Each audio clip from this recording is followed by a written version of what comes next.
সাবধান, সুন্দর আয়োজনকে সুন্দরভাবে পরিসমাপ্তির দিকে আমাদেরকে নিয়ে যেতে হবে।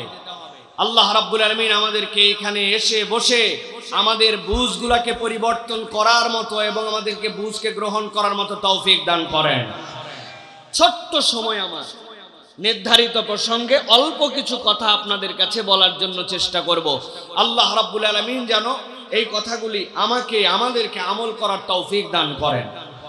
প্রিয় ভাইরা, আমরা আল্লাহ রাব্বুল আলামিনের প্রতি ঈমান এনেছি।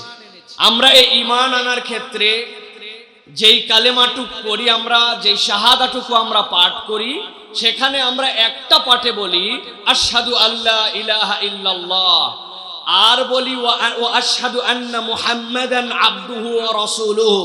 এখন আপনাদের কাছে জিজ্ঞাসা করতে চাই, কেউ যদি বলে আশহাদু আল্লা ইলাহা ইল্লাল্লাহ, আল্লাহর ব্যাপারে আমি সাক্ষ্য